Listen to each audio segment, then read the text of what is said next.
Welcome to சுடுதண்ணி. இன்றைக்கி நம்ம வீடியோவில் ஒரு ஆல் இன் ஆல் ரெசிபியை தான் பார்க்க போகிறோம். இட்லி, தோசை, சாதம் இந்த மாதிரி எது கூட வேணாலும் செட் ஆகும். ஒரு சூப்பரான தக்காளி கொத்தமல்லி பச்சடி எப்படி பண்ணுறதுன்னு பார்க்கலாம். இது பேர் தான் பச்சடி, ஆனால் இதில் பருப்பு, தயிர் எதுவுமே நம்ம சேர்க்க போகிறதில்ல.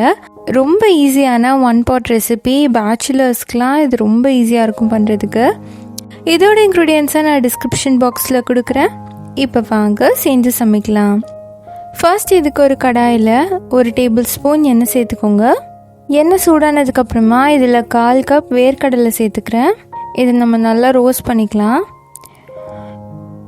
நம்ம செய்கிற அளவுக்கு 1/4 கப் வேர்க்கடலை தான் கரெக்டாக இருக்கும். அதுக்கு மேலே நம்ம சேர்க்கும் போது காரத்தெல்லாம் அப்சர்வ் பண்ணிக்கும். அப்போ காரம் பற்றாமல் ரொம்ப சப்புன்னு இருக்க மாதிரி இருக்கும். அதனால வேர்க்கடலை ரொம்ப அதிகமாக சேர்த்துறாதீங்க.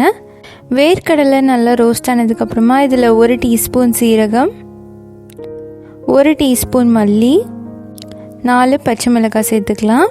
நம்ம இதில் காரத்துக்கு பச்சை மிளகாய் தான் சேர்க்க போகிறோம். வேறு எந்த மசாலாவுமே இதில் சேர்க்க போகிறதில்ல. ரொம்ப ட்ரெடிஷ்னலான ஒரு ரெசிபி. இது நல்லா ஃப்ரை பண்ணிக்கலாம். இப்போ இது கூட 5 தக்காளி சேர்த்துக்கிறேன். சேர்த்துட்டு நல்லா வதக்கிக்கோங்க. தக்காளி ஒரு 2-3 நிமிஷம் நல்லா வதங்கட்டும்.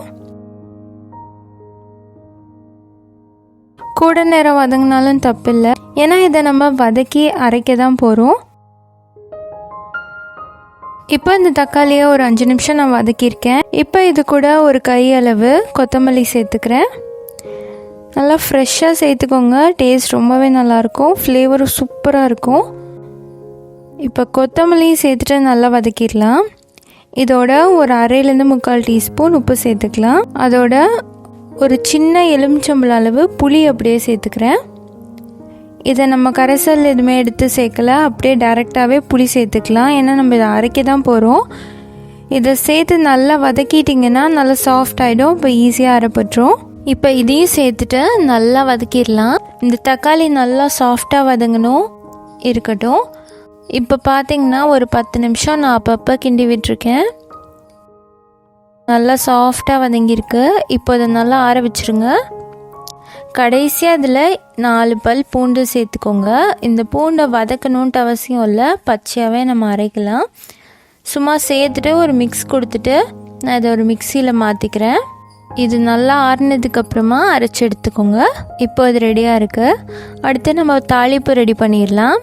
அதே கடாயில் 1 டேபிள் ஸ்பூன் எண்ணெய் சேர்த்துட்டு எண்ணெய் சூடானதுக்கப்புறமா இதில் 1 டீஸ்பூன் கடுகு, 1 டீஸ்பூன் உளுத்தம் பருப்பு, 1/4 டீஸ்பூன் பெருங்காயத்தூள் சேர்த்துக்கிறேன்.